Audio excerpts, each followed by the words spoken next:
Hey guys, it's Johnny. Let's talk about why INFJs are late bloomers. Stay tuned.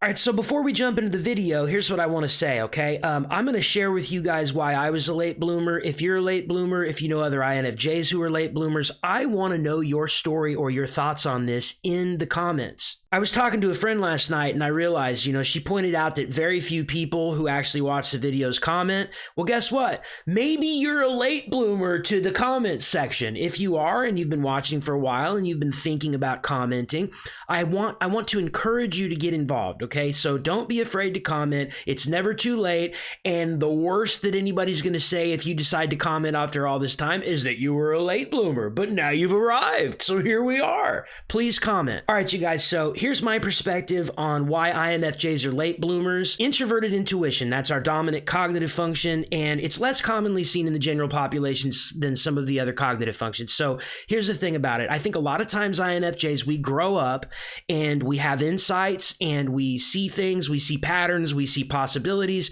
And because the majority of the population are using a sensory learning style, we grow up often feeling misunderstood. Some of us, maybe we tried to share our insights as kids growing up, and people did not notice them, did not value them, did not recognize them, or even worse, minimized them, shut them down. And so we never developed that confidence in our insights, in our intuition, and we tried to blend in and be instead like who everybody else thought we should be because we just felt so profoundly misunderstood. And then when you combined that introverted intuition with extroverted feeling, right, which is about other people's emotions, other people's feelings, other people's wants, other people's motives, other people's desire, right?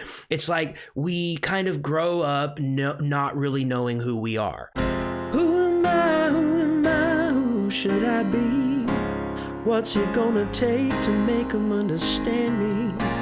Why they always gotta read me wrong? All I wanna do is get along. Right?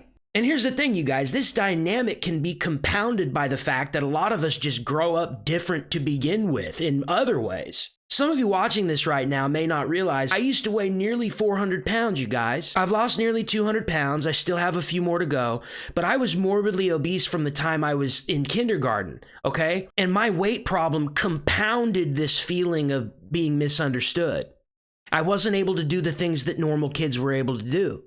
I'm well into my 30s, and I've still never been on a roller coaster. I still never learned how to roller skate.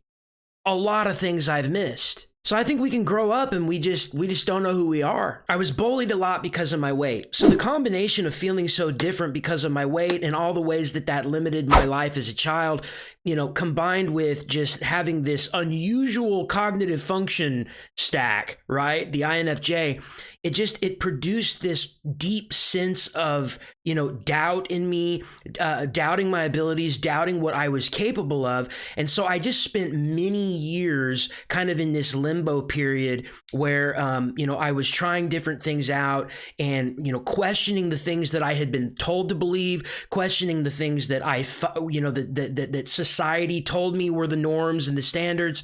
And I finally realized, you guys, I have to be free to think independently. I have to be free to make my own decisions, because I think INFJs, if we get too caught up in what everybody else wants us to do, we will lose sight of who we are, or even worse, we will never find out who we are. Okay, the last thing that I'm going to say here before I let you go today is that INFJ, if you are struggling with your identity and finding out who you are, here's what I want to encourage you to do. Okay, I want to encourage you to ask yourself a very simple question and then write your answer down. The question is, what do I want? Not what somebody else wants for you, not what the world wants, not what your parents want, not what your friends want, not what your boss wants, not what anybody wants. INFJ, what do you want? Write that answer down, okay? And then begin pursuing it. Now, don't harm anybody, hurt anybody, or run anybody over, okay? Do the right thing.